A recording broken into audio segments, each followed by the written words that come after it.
Hi hello friends, ಹೇಗಿದ್ದೀರಾ ಎಲ್ಲರೂ? Welcome back to ನೇತ್ರ village life style YouTube channel. ಏನಪ್ಪ ಇವರು ಇವತ್ತು ಹಲೋವೆರಾ ಗಿಡ ತೋರಿಸ್ಕೊಂಡು ವಿಡಿಯೋ ಸ್ಟಾರ್ಟ್ ಮಾಡ್ತಾ ಇದ್ದಾರೆ ಅನ್ಕೊತಾ ಇದ್ದೀರಾ? ಹೌದು, ಇವತ್ತು ನಾನು ನಿಮಗೆ ಒಂದು ಹಲೋವೆರಾ ಆ್ಯಂಡ್ ಮನೇಲಿರೋವಂಥ ಇಂಗ್ರೀಡಿಯೆಂಟ್ಸ್ನೆಲ್ಲ ಯೂಸ್ ಮಾಡಿಕೊಂಡು ಒಂದು ಹೇರ್ ಪ್ಯಾಕ್ನ ಯಾವ ರೀತಿ ಮಾಡ್ಕೊಳ್ಳೋದು ಅಂತ ತೋರಿಸ್ಕೊಡೋದ್ರಿಂದ ಈ ವಿಡಿಯೋನ ಸ್ಟಾರ್ಟ್ ಮಾಡ್ತಾ ಇದ್ದೀನಿ. ನೋಡಿ, ನಾನು ಮಿಕ್ಸಿ ಜಾರಲ್ಲಿ ಮೊದಲೇನೆ ಬೇವಿನ ಸೊಪ್ಪನ್ನ ತೊಗೊಂಬಂದು ತೊಳೆದು ಅದನ್ನು ಪೇಸ್ಟ್ ಮಾಡಿ ಇಟ್ಕೊಂಡಿದ್ದೀನಿ. ಇವಾಗ ಅದಕ್ಕೆ ನಾನು 2 ಅಲೋವೆರಾ, 2 ಈರುಳ್ಳಿ ಮತ್ತು ಇದೇನು ಪೌಡ್ರು ಅಂತ ನೋಡ್ತಾ ಇದ್ದೀರಾ, ಇದನ್ನು ನಮ್ಮಮ್ಮ ಕರಿಬೇವನ್ನ ಒಣಗಿಸಿ ಪೌಡರ್ ಮಾಡಿ ಇಟ್ಕೊಂಡಿರ್ತಾರೆ.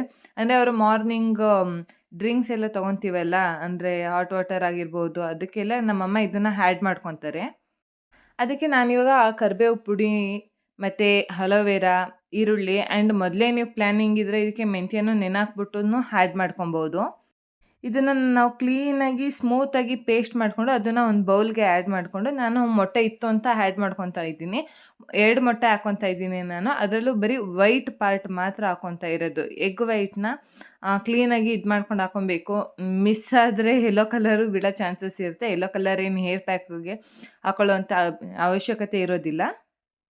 ನಾವು ನಮ್ಮ ಸ್ಕಿನ್ ಕೇರ್ ಆಗಿರ್ಬೋದು, ಹೇರ್ ಕೇರ್ ಆಗಿರ್ಬೋದು, ಏನೇ ಒಂದು ಮಾಡ್ಕೊತೀವಿ ಅಂದರೂ ಹೌಸ್ ವೈಫ್‌ಗಳಾಗಿ ನಾವು ಮನೇಲಿ ಇರೋದ್ರಿಂದ ಅದು ನಮ್ಮದೇನೇ ಒಂದು ರೆಸ್ಪಾನ್ಸಿಬಿಲಿಟಿ ಆಗಿರ್ತವೆ. ಯಾಕಂದರೆ ಎಲ್ಲರೂ ಆ ಕೆಲಸ, ಈ ಕೆಲಸ ಅಂತ ಕೆಲಸದ ಒತ್ತಡಗಳಲ್ಲಿ ಅಥವಾ ಹಸ್ಬೆಂಡು, ಮಕ್ಳನ್ನ ನೋಡ್ಕೊಳೋದ್ರಲ್ಲಿನೇ ನಾವು ನಮ್ಮ ಟೈಮ್‌ನ ಕಳ್ಕೊಂಬಿಟ್ಟಿರ್ತೀವಿ.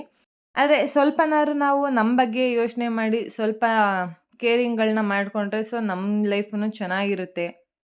ಇಲ್ಲಾಂದರೆ ಇವೆಲ್ಲ ನಾವು ಏನು ಮಾಡ್ಕೊಳ್ಳಿಲ್ಲ ಅಂದರೆ ನಾವು ಕಮ್ಮಿ ಏಜ್, ಇವಾಗ ಒಂದು 35 ಏಜ್‌ಗೆನೆ ನಾವು ಅಲ್ಲೇ ತುಂಬ ಏಜ್ ಆಗಿರೋ ಥರ ಕಾಣಿಸೋ ಚಾನ್ಸಸ್ ತುಂಬ ಜಾಸ್ತಿನೇ ಇರುತ್ತೆ ಅಲ್ವಾ? ಅದರಿಂದ ನಾವು ಏನೇ ಒಂದು ಮಾಡ್ಕೊತೀವಿ ಅಂದರೆ ನಮ್ಮ ಹೆಲ್ತ್ ಬಗ್ಗೆ ನಮಗೇನೆ ಇರಬೇಕು ಕೇರು. ಇದು ನಾರ್ಮಲಾಗಿ ಎಲ್ಲ ಹೌಸ್ ವೈಫ್‌ಗಳಿಗೆ ಆಗಿರ್ಬೋದು ಅಥವಾ ವರ್ಕಿಂಗ್ ವುಮೆನ್ಸ್‌ಗಳಿಗೆ ಆಗಿರ್ಬೋದು, ಎಲ್ಲರೂ ಅಷ್ಟೇ ತುಂಬ ಬ್ಯುಸಿ ಇದ್ದೇ ಇರ್ತಾರೆ. ಅಟ್ಲೀಸ್ಟ್ ಫ್ರೀ ಮಾಡಿಕೊಂಡು ತಿಂಗ್ಳಿಗೆ ಒಂದು ಸತಿನಾದ್ರು ನಾವು ಇವನ್ನೆಲ್ಲ ಮಾಡ್ಕೊಬೇಕು ಅನ್ನೋದು ನನ್ನ ಅನಿಸಿಕೆ. ಇವಾಗ ನಾನು 2 ಎಗ್ ವೈಟ್‌ಗಳನ್ನ ತೊಗೊಂಡು ಪೇಸ್ಟ್ ಏನು ಮಾಡಿಟ್ಕೊಂಡಿದ್ದೆ ಅದಕ್ಕೆ ಹಾಕ್ಬಿಟ್ಟು ಒಂದು ಬೌಲಲ್ಲಿ ಚೆನ್ನಾಗಿ ಬೀಟ್ ಮಾಡಿ ಮಿಕ್ಸ್ ಮಾಡಿ ಇಟ್ಕೊಬೇಕು. ಆ ಎಗ್ ವೈಟು, ಆ ಪೇಸ್ಟು ಎಲ್ಲದನ್ನು ಕಂಪ್ಲೀಟಾಗಿ ಕ್ಲೀನಾಗಿ ಪೇಸ್ಟ್ ಆಗಬೇಕು, ಮಿಕ್ಸ್ ಆಗಬೇಕು. ನೋಡಿ, ಈಗ ವಿಡಿಯೋದಲ್ಲಿ ತೋರಿಸ್ತಾ ಇದ್ದೀನಲ್ಲ, ಹೀಗೆ ಒಂದು ಸ್ಪೂನ್ನ ನೀವು ಸ್ಪೂನ್ ಸಹಾಯದಿಂದ ನೀವು ಮಾಡ್ಕೊಬೋದು. ನಾನಿಲ್ಲಿ ಯೂಸ್ ಮಾಡ್ತಾ ಇರುವಂಥ ಮೆಹಂದಿ ಪೌಡರ್ ಬಂದು ನಿಹಾರ್. ನಾನು ಮುಂಚೆಯಿಂದನೂ ಇದನ್ನೇ ಯೂಸ್ ಮಾಡೋದು. ಒಬ್ಬೊಬ್ಬರು ನುಪುರ್ ಯೂಸ್ ಮಾಡ್ತಾರೆ ಆ್ಯಂಡ್ ಅವರವರ ಕಲರ್ ಕ್ವಾಂಟಿಟಿ, ಅವ್ರಿಗೆ ಯಾವ್ದ್ಯಾವ್ದು ಕಲರ್ ಇಷ್ಟ ಬರುತ್ತೆ ಅದು. ಅಂದರೆ ನಾನು ಮುಂಚೆಯಿಂದನೂ ಸ್ವಲ್ಪ ಬ್ರೌನ್ ಕಲರ್ದೇನೆ ಯೂಸ್ ಮಾಡೋದು. ಬ್ಲ್ಯಾಕ್ ಎಲ್ಲ ಏನು ಯೂಸ್ ಮಾಡಲ್ಲ. ಅಂದರೆ ಕೂದಲು ಸ್ಮೂತ್ ಆಗೋದ್ರ ಜೊತೆಗೆ ಸ್ವಲ್ಪ ಶೈನಿಂಗು ಸಹ ಬರುತ್ತೆ ಇದನ್ನು ಯೂಸ್ ಮಾಡೋದ್ರಿಂದ. ಅದಕ್ಕೆ ನಾನು ಇದನ್ನೇ ಯೂಸ್ ಮಾಡೋದು. ಇದನ್ನ ಒಂದು ಪ್ಯಾಕೆಟ್ ಹಾಕ್ಕೊತಾ ಇದ್ದೀನಿ. ಅಂದರೆ ನಾನು ಒಬ್ಳಿಗೋಸ್ಕರನೇ ಇವತ್ತು ಅಪ್ಲೈ ಮಾಡ್ಕೊತಾ ಇರೋದು. ಇಲ್ಲ ಯಾವಾಗಾನ ಫ್ರೀ ಇದ್ದಾಗ ಅಮ್ಮಂಗೆ ಇಲ್ಲ ತಮ್ಮಂಗೆ ಅವರು ಏನಾರು ಅಪ್ಲೈ ಮಾಡ್ಕೊತೀವಿ ಅನ್ನಂಗಿದ್ರೆ ಮಾತ್ರ 2 ಪ್ಯಾಕೆಟ್ ಹಾಕ್ಕೊತೀವಿ. ಇವತ್ತು ಪೇಸ್ಟ್ ಎಲ್ಲ ಮಾಡಿ ಹಾಕ್ಕೊತಾ ಇರೋದ್ರಿಂದ ಒಂದು ಪ್ಯಾಕೆಟ್ ಸಾಕು ನನಗೆ.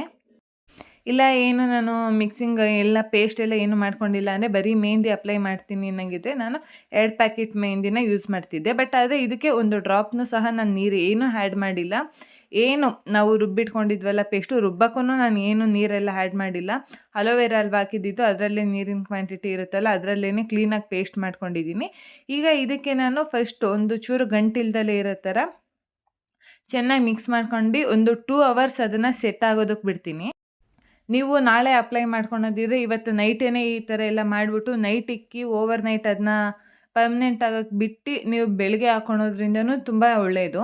ಬಟ್ ಆದರೆ ನನಗೆ ಟೈಮ್ ಇರಲಿಲ್ಲ, ಪ್ಲ್ಯಾನಿಂಗ್ ಇರಲಿಲ್ಲ ಅಂದ್ಬಿಟ್ಟು ನಾನು ಇವಾಗ 2 ಅವರ್ಸ್ ಬಿಟ್ಬಿಟ್ಟು ಅಪ್ಲೈ ಮಾಡ್ಕೊತಾ ಇದ್ದೀನಿ. ಅಂದರೆ ನಾವೇ ಅಪ್ಲೈ ಮಾಡ್ಕೊಳೋದ್ಕಿಂತ ನಮ್ಮ ಅಮ್ಮ ಯಾರನ್ನ ಜೊತೆಯಲ್ಲಿ ಅಪ್ಲೈ ಮಾಡೋದ್ರಿಂದ, ಅಂದರೆ ಕ್ಲೀನಾಗಿ ಅವರು ಬುಡಕ್ಕೆ ಎಲ್ಲ ಕೂದಲನ್ನ ಬಗೆ ಮಾಡಿಬಿಟ್ಟು ಸೆಂಟ್ರಲ್ಲಿ ಕ್ಲೀನಾಗೆಲ್ಲ ಅಪ್ಲೈ ಮಾಡ್ತಾರಲ್ಲ, ಸೊ ಯಾರ್ದಾನ ಎಲ್ಪಿಂದ ಅಪ್ಲೈ ಮಾಡಿಸ್ಕೊಳ್ಳೋದು ಒಳ್ಳೆಯದು. ಯಾರೂ ಇಲ್ಲ ಅಂದರೆ ನಮಗೆ ನಾವೇ ಮಾಡ್ಕೊಬೋದು. ನೋಡಿ, ಇವಾಗ ಅಮ್ಮ ನನಗೆ ಕ್ಲೀನಾಗಿ ಫುಲ್ ಹೇರ್ಗೆಲ್ಲ ಆಗೋವಷ್ಟು ಫುಲ್ ನಾನು ಎಷ್ಟು ಪ್ಯಾಕ್ ಮಾಡಿದ್ದೆ ಅದನ್ನು ಪೂರ್ತಿನೂ ನನಗೆ ಅಪ್ಲೈ ಮಾಡಿದ್ದಾರೆ.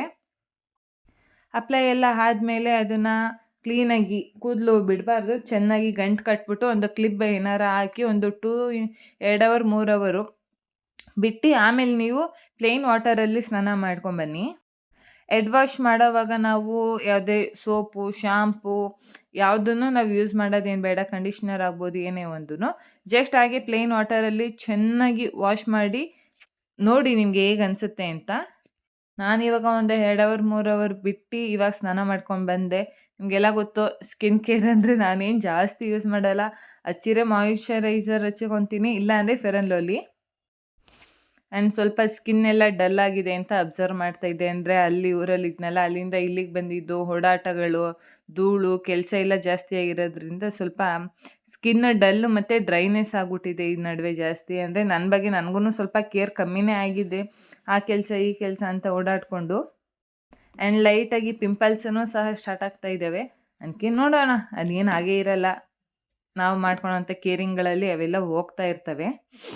ನಾನು ರೆಡಿ ಆಗ್ತಾ ಇದ್ನಾ, ಅದಕ್ಕೆ ನನ್ನ ಮಗಳೂ ಅಮ್ಮ ನಾನು ಇದ್ದೀನಿ ಇಲ್ಲಿ, ನನಗೂ ಹಣೆಗಿಡು, ನನಗೂ ಲಿಪ್ ಕೇರ್ ಹಾಕು. ಇದು ಕಾಮನ್ ಅಲ್ವಾ, ಹೆಣ್ಮಕ್ಳು ಅಂದಮೇಲೆ ಅದು ಅವ್ರಿಗೂ ಬಂದೇ ಬರುತ್ತೆ. ಅದಕ್ಕೆ ನಾನು ಒಂದು ಲಿಪ್ ಬಾಮ್ ಹಚ್ಕೊಂಡು ಐಲೈನರ್ ಇಟ್ಕೊಂಡು ಇಷ್ಟೇ ರೆಡಿಯಾಗಿದ್ದು. ಇಲ್ಲಿ ಬಂದು ಇವಾಗ ಕುಂಕುಮ ಇಟ್ಕೊತಾ ಇದ್ದೀನಿ. ನೋಡಿ, ಇಲ್ಲಿ ನಾವು ಕೆಳಗಡೆ ಒಂದು ಸ್ಟೂಲ್ ಹಾಕಿದ್ದೀವಿ. ನಮ್ಮ ಮಗಳೂ ನಾನು ಬಂದು ಇದು ನಮ್ಮ ಮಗಳ ಕತೆ. ಅವರು ಏನು ಮಾಡ್ತಾ ಇದೀಯ ಇಲ್ಲಿ ನೀನು ಫೋನ್ ಇಟ್ಕೊಂಡು ಅಂತ ಅವಾಗ ಚೆಕ್ ಮಾಡ್ತಾ ಇರ್ತಾರೆ. ಇವಾಗ ತಲೆ ಒಣಗಿಸ್ಕೊಳ್ಳೋಣ ಅಂತ ಬಂದಿದ್ದೀನಿ. ನೋಡಿ, ಸ್ವಲ್ಪ ಧೂಳು ಥರ ಅದು ಕೂದಲಲ್ಲಿ ಇದ್ದೇ ಇರುತ್ತೆ. ಯಾಕಂದರೆ ನಾವು ಏನು ಶಾಂಪು ಎಲ್ಲ ಹಾಕಿ ಚೆನ್ನಾಗಿ ವಾಶ್ ಮಾಡಿರಲ್ವಲ್ಲ. ಅದಕ್ಕೆ ನೀವು ಫ್ರೀ ಟೈಮಲ್ಲಿ ಇದ್ದಾಗ ಆಲ್ಮೋಸ್ಟ್ ಸಂಡೇ ಮಾಡ್ಕೊಳ್ಳೋದು ತುಂಬ ಒಳ್ಳೆಯದು ಇದನ್ನು. ಯಾಕಂದರೆ ಆರಾಮಾಗಿ ನೀವು ಬೆಳಗ್ಗೆ ಪ್ಯಾಕ್ ಹಚ್ಕೊಂಡು ಮಧ್ಯಾಹ್ನದವರೆಗೂ ಬಿಟ್ಟು ಸ್ನಾನ ಮಾಡಿಕೊಂಡು ನೋಡೋದ್ರಿಂದ ನೋಡಿ ಸ್ವಲ್ಪ ಧೂಳು ಥರ ಅಲ್ಲಿ ಕಾಣ್ತಾ ಇದೆಯಲ್ಲ, ಅದೇನೆ. ಆ್ಯಂಡ್ ಇವಾಗ ನೀವು ಅದನ್ನು ಏರೆಲ್ಲ ಇದು ಮಾಡಿ ಬಿಟ್ಟಾದಮೇಲೆ ಇದು ಹೋಗುತ್ತೆ. ಧೂಳು ಏನು ಹಾಗೆ ಕುತ್ಕೊಳ್ಳೋಲ್ಲ, ಗಾಳೀಲಿ ಓಡಾಡ್ತಾ ನಾವು ಕೂಮ್ ಮಾಡಿದಾಗ ಡಸ್ಟ್ ಮಾಡಿದಾಗೆಲ್ಲ ಹೊರಟೋಗುತ್ತೆ. ಆ್ಯಂಡ್ ಇದಕ್ಕೂ ಇನ್ನೂ ಚೆನ್ನಾಗಿ ಒಳ್ಳೆ ರಿಸಲ್ಟ್ ಸಿಗಬೇಕು ಅಂದರೆ ಇವತ್ತೆಲ್ಲ ಕೂದಲೆಲ್ಲ ಚೆನ್ನಾಗಿ ಒಣಗಿದ್ಮೇಲೆ ಫ್ರೀ ಇದ್ದರೆ ನೀವು ನೈಟ್ ಮಲಗುವಾಗ ಕೊಬ್ಬರಿ ಎಣ್ಣೆನ ಅಪ್ಲೈ ಮಾಡಿ ಬೆಳಗ್ಗೆ ಎದ್ದು ನೀವು ಶಾಂಪು ಹಾಕಿ ಸ್ನಾನ ಮಾಡೋದ್ರಿಂದ ಆವಾಗ ನಿಮಗೆ ಇನ್ನೂ ಒಳ್ಳೆ ರಿಸಲ್ಟ್ ಗೊತ್ತಾಗುತ್ತೆ. ಅಂದರೆ ಇದು ಬೇರೆಯವರೆಲ್ಲ ಹೇಗೆ ಮಾಡ್ತಾರೆ ಅನ್ನೋದು ಗೊತ್ತಿಲ್ಲ. ನಾನಂತೂ ಹೀಗೆ ಫಾಲೋ ಮಾಡೋದು. ಈಗೇನೆ ನಾನು ಫಾಲೋ ಮಾಡೋದಲ್ವ, ಅದಕ್ಕೇ ನಾನು ನಿಮಗೂ ಅದೇ ರೀತಿ ತೋರಿಸ್ಕೊಡ್ತಾ ಇದ್ದೀನಿ. ಆ್ಯಂಡ್ ಈಗ ಮಧ್ಯಾಹ್ನಕ್ಕೆ ಊಟ ರೆಡಿಯಾಗಿತ್ತು, ಬಟ್ ಆದರೆ ಯಾಕೋ ಯಾರಿಗೂ ಊಟ ಮಾಡೋಕ್ಕೆ ಮನಸ್ಸಿರಲಿಲ್ಲ. ಅದಕ್ಕೆ ಇವಾಗ ಚುರುಮುರಿ ಮಾಡ್ಕೊಳ್ಳೋಣ ಅಂತ ರೆಡಿ ಮಾಡ್ಕೊತಾ ಇದ್ದೆ. ಇನ್ನೇ ನಾವು ಊರಿಗೆ ಹೊರಡ್ಬೇಕಾಗಿತ್ತು. ಅದಕ್ಕೇ ಸ್ವಲ್ಪ ಲೈಟಾಗಿ ಸ್ನ್ಯಾಕ್ಸ್ ಥರ ಏನಾರು ಮಾಡೋಣ, ಅಮ್ಮ ನೆನ್ನೆನೇ ಮಾಡು ಚುರುಮುರಿ ಅಂತಿದ್ರು. ಬಟ್ ನಾನು ಫ್ರೀ ಇರಲಿಲ್ಲ, ಅವು ಇವು ಕೆಲಸ ಓಡಾಟ ಅಂತ ಬ್ಯುಸಿ ಆದ್ವಲ್ಲ, ಅದಕ್ಕೋಸ್ಕರ ಇವಾಗ ಚುರುಮುರಿ ಎಲ್ಲ ಮಾಡ್ಕೊತಾ ಇದ್ದೆ. ಈರುಳ್ಳಿ, ಕ್ಯಾರೆಟು, ಕೊತ್ತಂಬರಿ, ಸೌತೆಕಾಯಿ ಎಲ್ಲದನ್ನು ಹಚ್ಕೊಂಡು ಟೊಮೊಟೊ ಎಲ್ಲ ರೆಡಿ ಮಾಡಿಕೊಂಡು ಫಸ್ಟ್ ಅದನ್ನು ಮಿಕ್ಸ್ ಮಾಡಿಕೊಂಡೆ. ಈಗ ಅದಕ್ಕೆ ನಿಮಗೆ ಎಷ್ಟು ಕ್ವಾಂಟಿಟಿಯಲ್ಲಿ ಬೇಕೋ ಅಷ್ಟು ಕಡಲೆಪುರಿ, ಸ್ವಲ್ಪ ನಮ್ಮನೇಲಿ ಚಕ್ಲಿ ನಿಪ್ಪಟ್ಟು ಎಲ್ಲ ಇತ್ತು ಅಂತ ಅದನ್ನು ಆ್ಯಡ್ ಮಾಡಿಕೊಂಡೆ. ಸ್ವಲ್ಪ ಮಿಕ್ಸ್ಚರು ಆ್ಯಂಡ್ ಚಾಟ್ ಮಸಾಲ ಎಲ್ಲ ಹಾಕ್ಬಿಟ್ಟು ಮಿಕ್ಸ್ ಮಾಡಿಕೊಂಡು ಉಪ್ಪು, ಖಾರದ ಪುಡಿ. ಆ್ಯಂಡ್ ನಾನು ನಿಮಗೆ ಮೊನ್ನೆ ಪಾನಿಪುರಿ ಮಾಡಿದಾಗ ತೋರಿಸಿದ್ನಲ್ಲ ಸ್ವೀಟ್ ಚಟ್ನಿ ಯಾವ ರೀತಿ ಮಾಡೋದು ಅಂತ, ಅದನ್ನು ಸಹ ಸ್ವಲ್ಪ ಆ್ಯಡ್ ಮಾಡಿಕೊಂಡು ಚೆನ್ನಾಗಿ ಒಂದು ಒಳ್ಳೆ ಮಿಕ್ಸ್ ಕೊಟ್ಕೊಂಡ್ರೆ ರೆಡಿ ಆಗುತ್ತೆ. ನಾನೇ ವಿಡಿಯೋ ಮಾಡಿಕೊಂಡು ನಾನೇ ಮಾಡ್ತಾ ಇರೋದ್ರಿಂದ ಎಲ್ಲ ಚೆಲ್ಲೋಗ್ತಾ ಇದೆ, ಬೈಕೊಬೇಡಿ. ಬಿಕಾಸ್ ಎಲ್ಲರೂ ಅವ್ರವ್ರ ಕೆಲಸದಲ್ಲಿ ಬ್ಯುಸಿಯಾಗಿರ್ತಾರೆ. ಬನ್ನಿ ಹೆಲ್ಪ್ ಮಾಡಿ ಅಂದರೆ ಯಾರಿಗೂ ಟೈಮ್ ಇರಲ್ವಲ್ಲ. ಅದಕ್ಕೇ ಅಮ್ಮ ನಾವು ಹೊರಡ್ತಿದ್ದೋ ಊರಿಗೆ ಅಂದ್ಬಿಟ್ಟು ಅವರು ಬಜ್ಜಿನೂ ಮಾಡಿದ್ರು ಊಟಕ್ಕೆ ನೆಂಚ್ಕೊಳೋದಕ್ಕೆ. ನಾನು ಅದಕ್ಕೇ ಈಗಲೇ ತಿನ್ನೋಣ ಅಂದ್ಬಿಟ್ಟು ಇಟ್ಕೊಂಡೆ. ಈಗ ಚುರುಮುರಿ ಎಲ್ಲ ತಿಂದ್ಕೊಂಡು ಒಂದು ಸ್ವಲ್ಪ ಹೊತ್ತು ಹಾಗೆ ಟೈಮ್ ಪಾಸ್ ಮಾಡಿಕೊಂಡು ಯಜಮಾನ್ರು ಟೈಮ್ ಆಗುತ್ತೆ ನೀಡಿ, ಇನ್ನು ಸಂಜೆ ಆದರೆ ಊರಿಗೆ ಹೋಗೋಷ್ಟೊತ್ತಿಗೆ ನೈಟ್ ಆಗೋಗುತ್ತೆ ಅಂದ್ಬಿಟ್ಟು ಅಂದಿದ್ದಕ್ಕೆ ಇವಾಗ ನಾನು ರೆಡಿ ಆಗ್ತಾ ಇದ್ದೀನಿ. ನೋಡಿ, ಇದಾಗಿತ್ತು ನನ್ನ ಟಾಪ್. ನಾನು ಆನ್ಲೈನಲ್ಲೆಲ್ಲ ಶಾಪಿಂಗ್ ಮಾಡೋದು ಕಮ್ಮಿನೇ, ಮಾಡೋದೇ ಇಲ್ಲ ಅಂತಲ್ಲ, ಮಾಡ್ತೀನಿ. ಬಟ್ ಆಫ್ಲೈನಲ್ಲೂ ಸಹ ಜಾಸ್ತಿ ಮಾಡ್ತಾ ಇರ್ತೀನಿ. ನೋಡಿ, ನಮ್ಮ ಮಗಳು ಕರ್ಕೊಂಡೋಗ್ತಾ ಇದ್ದೀವಿ ಅನ್ನೋ ಖುಷಿಗೆ ನಮ್ಮ ಮಮ್ಮಿಗೆ ಬಾಯಿಗೂ ಮಾಡ್ತಾ ಇಲ್ಲ, ಮುಟ್ಟಿಸ್ಕೊತಾನೂ ಇಲ್ಲ. ಈಗ ನಾವು ಊರಿಂದ ಎಲ್ಲ ಹೊರಟೋ ಗಾಡಿ ತೊಗೊಂಡು.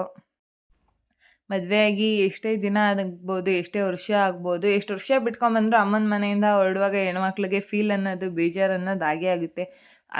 ಹತ್ತತ್ರ ನಾವು ಬಂದು ಒಂದು 4ರಿಂದ 5 ದಿವಸ ಇದ್ರೂ ರಿಟರ್ನ್ ಹೊರಡುವಾಗ ನಮಗೆ ಬೇಜಾರು ಆಗೇ ಆಗೋದಂತೂ ಸಹಜ. ನಾನು ನಮ್ಮ ಯಜಮಾನ್ರು ಹಂಗೆ ಮಾತಾಡಿಕೊಂಡು ಬಂದು ಹತ್ತತ್ರ ನಾವು ಟಿಪ್ಟೂರಿಗೆ ರೀಚ್ ಆಗಿದ್ದೋ. ಟಿಪ್ಟೂರಿಗೆ ಬರ್ತಾ ನಮಗೂ ನೆನಪಾಯ್ತು. ಸ್ವಲ್ಪ ಹಾಗೆ ಮಾತಾಡ್ಕೊಂಡು ಬರುವಾಗ ನಾವು ಒಂದು ಸ್ವಲ್ಪ ಹಣ್ಣಿನ ಗಿಡ ಎಲ್ಲ ಜಾಸ್ತಿ ಬೆಳೆಸಿಲ್ಲ. ಅದಕ್ಕೆ ಇಲ್ಲಿ ನರ್ಸರಿ ಇತ್ತು, ಹಾಗೆ ವಾಕ್ ಮಾಡಿಕೊಂಡು ನೋಡಿಕೊಂಡು ನಮಗೆ ಯಾವುದನ್ನ ಹಣ್ಣಿನ ಗಿಡ ಎಲ್ಲ ಇಷ್ಟ ಆದರೆ ತೊಗೊಳ್ಳೋಣ ಅಂತ ಬಂದು. ಆ್ಯಂಡ್ ಇಲ್ಲಿ ನಿಮಗೆ ಎಲ್ಲ ಥರದ ಹಣ್ಣಿನ ಗಿಡಗಳಾಗ್ಬೋದು, ಹೂವಿನ ಗಿಡಗಳು ಆ್ಯಂಡ್ ಶೋ ಪ್ಲ್ಯಾಂಟ್ಗಳು ಮತ್ತು ಮಡಿಕೆ, ಮಣ್ಣಿನಲ್ಲಿ ಮಾಡಿರೋಂಥ ಐಟಮ್ಸ್ಗಳು ನಿಮಗೆ ಎಲ್ಲ ಅವೈಲೇಬಲ್ ಇದೆ. ನಾನು ಇಲ್ಲಿಗೆ ಫಸ್ಟ್ ಟೈಮ್ ವಿಸಿಟ್ ಮಾಡಿದ್ದು. ತುಂಬ ಸತಿ ಓಡಾಡುವಾಗ ಅಂದ್ಕೊತಾ ಇದ್ದೆ, ಇದು ಲೊಕೇಶನ್ ಬಂದ್ಬಿಟ್ಟು ತಿಪ್ಟೂರ್ ಹತ್ರ ಶ್ರೀ ಬಾಲಾಜಿ ನರ್ಸರಿ ಅಂತ ಏನೋ ಇದೆ ಬೋರ್ಡು. ಬಟ್ ನಾನು ಬೋರ್ಡು ಅವತ್ತು ನೋಡಿದ್ದು, ಇವತ್ತು ಯಾಕೋ ಅಷ್ಟು ನೆನಪಾಗ್ತಾ ಇಲ್ಲ. ಬಟ್ ಬಾಲಾಜಿ ನರ್ಸರಿ ಅಂತ ಇದೆ ನೋಡಿ. ಎಷ್ಟು ಚೆನ್ನಾಗಿರೋ ಅಂಥ ಹೂವಿನ ಗಿಡಗಳು, ಶೋ ಪ್ಲ್ಯಾಂಟ್ಗಳೆಲ್ಲ ಇದ್ದಾವೆ. ಇದೆಲ್ಲ ಬಂದು ಮಣ್ಣಿಂದನೇ ಮಾಡಿದಾರಂತೆ. ಮಣ್ಣಲ್ಲಿ ಮಾಡಿರೋಂಥ ಐಟಮ್ಸ್ಗಳು ಆ್ಯಂಡ್ ಟೆರಕೋಟಾ ಮತ್ತು ವಾಟರ್ ಬಾಟಲು ಸಹ ಅವೈಲೇಬಲ್ ಇದ್ದಾವೆ. ನಮಗೂ ನೋಡಿ ಖುಷಿ ಆಯಿತು. ಬಟ್ ನಮಗೆ ಟೈಮ್ ಇರಲಿಲ್ಲ ಅಂದ್ಬಿಟ್ಟು ನಾವು ಒಂದು ಸ್ವಲ್ಪ ಹಣ್ಣಿನ ಗಿಡ ತೊಗೊಬೇಕಿತ್ತು ಅಂತ ತೊಗೊಂಡು, ಅಲ್ಲಿ ಹಣ್ಣಿನ ಗಿಡ ಎಲ್ಲ ತೊಗೊಂಡಾದ್ಮೇಲೆ ಅದನ್ನೆಲ್ಲ ಗಾಡೀಲಿ ಇಟ್ಕೊಂಡು ಹೊರಟೋ ನಾವು ಊರಿಗೆ ಬರುವಾಗೆಲ್ಲ ಏನು ಅರಸೀಕೆರೆಗೆಲ್ಲ ಹೋಗ್ಬಿಟ್ಟೆ ಬರೋಲ್ಲ. ಇಲ್ಲಿ ತಿಪ್ಟೂರಿಂದ ಮುಂದೆಗಡೆ ಬಂದಾಗ ಹಾರನಹಳ್ಳಿಗೆ ರೋಡ್ ಬರುತ್ತಲ್ಲ, ಅಲ್ಲೇ ಟರ್ನಿಂಗ್ ತೊಗೊಂಡ್ಬಿಡ್ತೀವಿ ನಾವು. ನಮ್ಮ ಯಜಮಾನ್ರು ಅವ್ರ ಕಣ್ಗೆ ಇವತ್ತೇನೋ ತುಂಬ ಚೆನ್ನಾಗಿ ಕಾಣ್ತಾ ಇದ್ರಂತೆ. ಅದಕ್ಕೆ ಮಿರರಲ್ಲಿ ನೋಡ್ಕೊಂಡು ಅವ್ರ ಬಗ್ಗೆ ಅವರೇ ಕಾಂಪ್ಲಿಮೆಂಟ್ ಕೊಡ್ಕೊತಾ ಇದ್ರು. ನಾನೊಂದಷ್ಟು ಅವ್ರನ್ನೆಲ್ಲ ಆಡಿಕೊಂಡು ತಮಾಷೆ ಮಾಡಿಕೊಂಡು ಬಂದೆ. ಈಗ ಅಲ್ಲೇ ಹಾರನಹಳ್ಳಿಗೆ ರೀಚ್ ಆಗಿದ್ದೋ ನಾವು.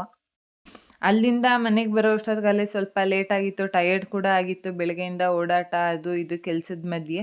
ಅದಕ್ಕೆ ಅವತ್ತು ಮನೆಗೆ ಬಂದಮೇಲೆ ನಾನು ವ್ಲಾಗ್ ಎಲ್ಲ ವೀಡಿಯೋಸ್ ಎಲ್ಲ ಏನೂ ಕಂಟಿನ್ಯೂಷನ್ ಮಾಡೋಕ್ಕಾಗಲಿಲ್ಲ. ಇದು ಬಂದು ನಾವು ಊರಿಗೆ ಬಂದು ನೆಕ್ಸ್ಟ್ ಡೇ ವ್ಲಾಗ್ ಆಗಿರುತ್ತೆ. ಅವತ್ತು ಮಾರ್ನಿಂಗ್ ನಾನು ಟಿಫನ್ಗೆ ದಾಲ್ ಮತ್ತು ಚಪಾತಿ ಮಾಡ್ಕೊಂಡಿದ್ದೆ. ಇದು ರೆಸಿಪಿನೂ ಸಹ ನಾನು ಶೂಟ್ ಮಾಡ್ಕೊಂಡಿದ್ದೀನಿ. ನಾನು ನೆಕ್ಸ್ಟ್ ಬರುವಂಥ ವೀಡಿಯೋಗಳಲ್ಲಿ ನಾನು ನಿಮಗೆ ರೆಸಿಪೀಸ್ನೂ ಸಹ ಶೇರ್ ಮಾಡ್ತೀನಿ. ತುಂಬ ರೆಸಿಪೀಸ್ ಇದ್ದಾವೆ ಇನ್ನೂ ಶೇರ್ ಮಾಡೋದು. ಬಟ್ ಶೂಟ್ ಮಾಡಿ ಇಟ್ಕೊಂಡಿದ್ದೀನಿ. ನನಗೆ ಅಪ್ಲೋಡ್ ಮಾಡೋದಕ್ಕೇ ಟೈಮ್ ಆಗ್ತಾಯಿಲ್ಲ. ವ್ಲಾಗ್ ಜೊತೆಲೇ ಅದನ್ನು ಒಂದೊಂದು ಆ್ಯಡ್ ಮಾಡ್ಕೊತೀನಿ. ಇವತ್ತು ನಮ್ಮ ಮೇಡಮ್ ಅವ್ರಿಗೆ ಸ್ವಲ್ಪ ಹುಷಾರಿಲ್ದಂಗೆ ಆಗಿತ್ತು. ಅಂದರೆ ಅಲ್ಲಿ ಇಲ್ಲಿ ಓಡಾಟ ಸುಸ್ತಾಗಿದೆ ಪಾಪ ಅವ್ರಿಗೂ. ಸ್ವಲ್ಪ ಲೈಟಾಗಿ ಜ್ವರ ಬಂದಿದೆ. ಅದಕ್ಕೆ ಅವ್ರು ಎದ್ದಿದ್ದು ಲೇಟು. ಅವ್ರು ಎದ್ದೇಳೋ ಅಷ್ಟೊತ್ತಿಗೆ ನಾನು ಒಂದು ಸ್ವಲ್ಪ ಮನೆ ಕೆಲಸ ಎಲ್ಲ ಮುಗಿಸ್ಕೊಂಬಿಡೋಣ ಅಂದ್ಬಿಟ್ಟು, ತಿಂಡಿ ಎಲ್ಲ ಆದಮೇಲೆ ಗ್ಯಾಸ್ ಎಲ್ಲ ಕ್ಲೀನ್ ಮಾಡ್ಕೊಳ್ಳೋಣ, ತುಂಬ ದಿನ ಆಗಿದೆ, ಗಲೀಜು ಬೇರೆ ಜಾಸ್ತಿ ಆಗಿದೆ ಅಂದ್ಬಿಟ್ಟು ಎಲ್ಲ ಕ್ಲೀನ್ ಮಾಡಿಕೊಂಡೆ. ನಾವು ಹೆಣ್ಮಕ್ಳೇ ಅಷ್ಟೇ ಅಲ್ವಾ, ಎಷ್ಟೇ ಕೆಲಸ ಇದ್ದರೂ ಏನೇ ಮಾಡ್ತಾಯಿದ್ರು ಮೇಯ್ನು ನಮ್ಮ ಡಿಪಾರ್ಟ್ಮೆಂಟ್ ಕಿಚನ್ ಅಂತ ಬಂದಾಗ ನಾವು ಕಿಚನ್ ಕ್ಲೀನಿಂಗಾಗಿ ಇರಲೇಬೇಕು ಅನ್ನೋದು ನಮ್ಮ ಮೈಂಡ್ ಸೆಟ್ ಆಗಿಬಿಟ್ಟಿರುತ್ತೆ. ನನಗೂ ಅಷ್ಟೇ ಆಲ್ಮೋಸ್ಟ್ ಗ್ಯಾಸ್ ಆಗ್ಬೋದು, ಏನೇ ಒಂದಾಗ್ಬೋದು, ಕ್ಲೀನಾಗಿ ಇದ್ದಾಗಲೇ ನನಗೂ ಕೆಲಸ ಮಾಡೋದಕ್ಕೆ ಮನಸ್ಸು ಬರೋದು. ಕ್ಲೀನಾಗಿಲ್ಲ ಅಂದರೆ ನಮಗೂ ಬೋರ್ ಹೊಡಿತಾ ಇರುತ್ತೆ. ಇಷ್ಟರ ಮಧ್ಯೆ ನಾನು ಹಾಗೇನೆ ಕೆಲಸ ಎಲ್ಲ ಮುಗಿಸ್ಕೊಂಡು ಮಿಷಿನಿಗೆ ಬಟ್ಟೆನೂ ಹಾಕಿದ್ದೆ. ಬಟ್ಟೆನೂ ಸಹ ವಾಷಿಂಗೆಲ್ಲ ಆಗಿತ್ತು. ನಾವು ಮನೇಲಿ ಒಬ್ಬಳೇ ಇದ್ದಾಗ ಡೋರೆಲ್ಲ ಓಪನ್ ಮಾಡ್ಕೊಂಡು ಇರಲ್ಲ ಜಾಸ್ತಿ. ಒಬ್ಬೊಬ್ಬಳೇ ಇರ್ತೀವಲ್ಲ, ಒಂದು ಸ್ವಲ್ಪ ಹುಳ ಅವು ಇವು ಓಡಾಡ್ತಿರ್ತವೆ ಅಂತ ಭಯ ನನಗೂ. ಪಾಪು ಬೇರೆ ಒಬ್ಬಳೇ ಇರ್ತಾಳೆ. ವಾಷಿಂಗ್ ಮಿಷಿನಿಂದ ನಾನು ಬಟ್ಟೆ ಎಲ್ಲ ತಗೊತಾ ಇದ್ದೆ. ನಮ್ಮ ಪಾಪನು ಪಕ್ಕದಲ್ಲಿ ನಿಂತ್ಕೊಂಡು, ಅಮ್ಮ ನಾನು ನೋಡ್ತೀನಿ, ನಾನು ತೆಗಿತೀನಿ ಬಟ್ಟೆನ ಮಿಷಿನಿಂದ ಈಚೆ ಗಡಿಕೆ ಅಂತ ಅವರು ಹಠ ಮಾಡ್ತಾಯಿದ್ರು. ಹಂಗೂ ಅವ್ರನ್ನೂ ಒಂದು ಸ್ವಲ್ಪ ಆಟ ಆಡಿಸ್ಕೊಂಡು ಮಿಷಿನಿಂದ ಬಟ್ಟೆ ಎಲ್ಲ ತೆಗ್ದಾದ್ಮೇಲೆ ಹೋಗಿ ಅವನ್ನ ಒಣಗಾಕ್ಬಿಟ್ಟು ಬಂದೆ. ಬಂದಮೇಲೆ ಇನ್ನೇ ಸಂಕ್ರಾಂತಿ ಹಬ್ಬ ಬೇರೆ ಹತ್ರ ಬರ್ತಾ ಇದೆಯಲ್ಲ, ಅದಕ್ಕೋಸ್ಕರ ಕೊಬ್ಬರಿ ಎಲ್ಲ ತುರಿದು ರೆಡಿ ಮಾಡ್ಕೊಂಬಿಡೋಣ ಹಚ್ಕೊಂಡು. ಅಂದರೆ ಒಂದು 3-4 ದಿವಸಕ್ಕೆ ಮುಂಚೆನೇ ನಾವು ಕೊಬ್ಬರಿನಾದರೂ ಅಟ್ಲೀಸ್ಟ್ ಹಚ್ಚಿ ರೆಡಿ ಮಾಡ್ಕೊಳೋದ್ರಿಂದ ಹಬ್ಬಕ್ಕೂ ಈಸಿ ಆಗುತ್ತೆ. ಮತ್ತು ಸ್ವಲ್ಪ ಬಿಸಿಲಲ್ಲಿ ಒಣಗಿಸೋದ್ರಿಂದ ಸ್ವಲ್ಪ ಜಾಸ್ತಿ ದಿನವೂ ಬರುತ್ತೆ ನಾವು ರೆಡಿ ಮಾಡಿಕೊ ಅಂತ ಎಳ್ಳು ಬೆಲ್ಲ. ನನ್ನ ಮಗಳು ಅಲ್ಲಿ ಒಂದು ಸ್ವಲ್ಪ ತರಲೆ ಮಾಡ್ತಾಯಿದ್ರು. ಅದಕ್ಕೇ ಅವ್ರ ಜೊತೆ ಸ್ವಲ್ಪ ಆಟ ಆಡಿಕೊಂಡು ಊರಿಂದನೇ ಬರ್ತಾ ಅಮ್ಮ ಅಲ್ಲಿಂದನೇ ಕೊಬ್ಬರಿ ಎಲ್ಲ ಕೊಟ್ಟು ಕಳಿಸಿದ್ರು. ಅದಕ್ಕೇನೆ ಇಲ್ಲಿ ಬಂದು ಸುಲ್ಕೊಂಡು ಒಂದೊಂದು ಸತಿ ಬಂದಿರ್ತವೆ ಕೊಬ್ಬರಿ, ಒಂದೊಂದು ಸತಿ ಬಂದಿರಲ್ಲ. ಅದಕ್ಕೇನೆ 4 ಕೊಬ್ಬರಿ ತಂದಿದ್ದೆ. 4 ಕೊಬ್ಬರಿನೂ ತುರ್ಕೊಂಡು ರೆಡಿ ಮಾಡ್ಕೊಳ್ಳೋಣ, ಫಸ್ಟು ಸಿಪ್ಪೆ ಎರ್ಕೊಂಬಿಡೋಣ ಇವತ್ತು ಅಂತ ರೆಡಿ ಮಾಡ್ಕೊತಾ ಇದ್ದೀನಿ. ಆ್ಯಂಡ್ ನಾನು ಯಾವ ರೀತಿ ಹಬ್ಬಕ್ಕೆ ಪ್ರಿಪ್ರೇಷನ್ ಮಾಡ್ಕೊತಾ ಇದ್ದೀನಿ ಅಂತ ನಾನು ನಿಮಗೆ ನೆಕ್ಸ್ಟ್ ಬರೋವಂಥ ವೀಡಿಯೋಗಳಲ್ಲಿ ಶೇರ್ ಮಾಡ್ತೀನಿ. ಈಗ ಡೈರೆಕ್ಟಾಗಿ ಒಂದು ಕೊಬ್ಬರಿನೂ ಇಟ್ಕೊಂಡು ತುರಿಯೋಕೆ ಹೋದೆ. ಇದು ತುಂಬ ದಪ್ಪ ಇತ್ತು ಕೊಬ್ಬರಿ, ಹಂಗೆ ತುರಿಯೋಕೆ ಬರಲಿಲ್ಲ. ಸೆಂಟ್ರಲ್ಲಿ ನಮ್ಮ ಮಗಳು ಬೇರೆ, ಅವ್ರಿಗೂ ಹುಷಾರಿಲ್ದಲೇ ಇರೋದ್ರಿಂದ ಸ್ವಲ್ಪ ನನಗೂ ರಿಸ್ಕ್ ಆಗ್ತಿತ್ತು. ಮನೇಲಿ ಅಂದರೆ ನೋಡ್ಕೊತಾರೆ, ಬಟ್ ಎಲ್ಲ ಅವ್ರವ್ರ ಕೆಲಸದಲ್ಲಿ ಬ್ಯುಸಿಯಾಗಿರ್ತಾರಲ್ಲ ಮಧ್ಯಾಹ್ನದೊತ್ತು. ಅದಕ್ಕೇ ಆ ಒಂದು ಕೊಬ್ಬರಿ ಹಾಗೆ ಇಟ್ಕೊಂಡು ತುರಿಯೋಕ್ಕಾಗಲಿಲ್ಲ. ಒಂದು 5 ಮಿನಿಟ್ಸ್ ಟ್ರೈ ಮಾಡಿದೆ. ಅದಕ್ಕೇ ಇದೊಂದು ಕೊಬ್ಬರಿನ ಕಟ್ ಮಾಡ್ಕೊಂಬಿಡೋಣ ಅಂತ ರೆಡಿ ಮಾಡ್ಕೊತಾ ಇದ್ದೀನಿ. ಕಟ್ ಮಾಡಿಕೊಂಡು ತುರಿದ್ರೆ ಸ್ವಲ್ಪ ಈಸಿ ಆಗುತ್ತೇನೋ ಅಂತ. ಅದಕ್ಕೆ ನೀವು ಅಷ್ಟೇ ಮನೇಲಿ ಏನಾರು ಪ್ರಿಪ್ರೇಷನ್ ಯಾವ ರೀತಿ ಇದೆ ಅಂತ ಕಮೆಂಟ್ ಮಾಡಿ ತಿಳಿಸಿ. ಯಾರ್ಯಾರೆಲ್ಲ ಸಂಕ್ರಾಂತಿ ಹಬ್ಬಕ್ಕೋಸ್ಕರ ವೆಯ್ಟ್ ಮಾಡ್ತಾ ಇದ್ದೀರಾ ಅಂತ. ಕೊಬ್ಬರಿ ಅಂತೂ ತುಂಬ ಗಟ್ಟಿ ಇತ್ತು, ಕಟ್ ಮಾಡೋಕ್ಕೂ ಹಿಂಸೆನೇ ಆಯಿತು. ಹಂಗೆ ಕಟ್ ಮಾಡಿಕೊಂಡು ಇವಾಗ ಸಿಪ್ಪೆ ಎಲ್ಲ ತುರ್ಕೊಂಬಿಡೋಣ ಅಂತ ರೆಡಿ ಮಾಡ್ಕೊತಾ ಇದ್ದೀನಿ. ಸಿಪ್ಪೆ ತುರಿದಿದ್ದನ್ನು ನಾನು ಅದೇನು ಬ್ಲ್ಯಾಕ್ ಕಲರ್ ಬಂದಿರುತ್ತೆ ಅದನ್ನು ನಾನೇನು ವೇಸ್ಟ್ ಸಹ ಮಾಡೋಕ್ಕೋಗಲ್ಲ. ಅದನ್ನು ನಾನು ಏನು ಮಾಡ್ತೀನಿ, ಏನು ಮಾಡಿದೆ ಅದನ್ನು ಅಂತ ನಾನು ನಿಮಗೆ ನೆಕ್ಸ್ಟ್ ಬರುವಂಥ ವಿಡಿಯೋಗಳಲ್ಲಿ ತೋರಿಸ್ತೀನಿ. ಯಾಕಂದರೆ ಯಾವುದನ್ನೋ ಒಂದು ಅದು ಕಲ್ಪವೃಕ್ಷ ಅಂತ ಮೊದಲೇ ಹೇಳ್ತಾರಲ್ವ, ಅದರಲ್ಲಿ ಯಾವುದು ವೇಸ್ಟ್ ಅನ್ನೋದು ಬರೋದೇ ಇಲ್ಲ. ಸೊ ಇನ್ನು ಕೊಬ್ಬರಿಲಿ ತುರಿದಿರುವಂಥ ಬ್ಲ್ಯಾಕ್ ಕಲರ್ ಏನಕ್ಕೆ ವೇಸ್ಟ್ ಆಗುತ್ತೆ, ಅದನ್ನು ನೀವು ಯಾರಾನ ತುರಿದು ಮುಂಚೆ ಎಲ್ಲ ವೇಸ್ಟ್ ಮಾಡ್ತಾಯಿದ್ರೆ ಈ ವಿಡಿಯೋ ನಿಮಗೆ ಮೊದಲೇ ನೋಡ್ತಾ ಇದ್ದರೆ ವೇಸ್ಟ್ ಏನು ಮಾಡೋಕ್ಕೆ ಹೋಗ್ಬೇಡಿ, ಅದನ್ನು ಹಾಗೇ ಪ್ರಿಸರ್ವ್ ಮಾಡಿ ಎತ್ತಿಡಿ ಒಂದು ಬಾಕ್ಸ್ಗೆ ಹಾಕಿ. ಅದನ್ನು ಏನು ಮಾಡ್ಬೋದು ಅಂದರೆ ಒಂದು ಸ್ವೀಟ್ ಮಾಡ್ಬೋದು. ನಾನು ನಿಮಗೆ ಅದನ್ನು ನೆಕ್ಸ್ಟ್ ವೀಡಿಯೋಗಳಲ್ಲಿ ತೋರಿಸ್ಕೊಡ್ತೀನಿ ನಾನು ಮಾಡಿದಾಗ. ನೋಡಿ ಇವಾಗ ನಾನು ನಿಮಗೆ ಕ್ಲೀನಾಗಿ ಎಲ್ಲೂ ಬ್ಲ್ಯಾಕ್ ಕಲರ್ ಕಾಣ್ದಲ್ಲೇ ಇರೋ ಥರ ಕ್ಲೀನಾಗಿ ತುರ್ಕೊಂಡು ರೆಡಿ ಮಾಡ್ಕೊತಾ ಇದ್ದೀನಿ.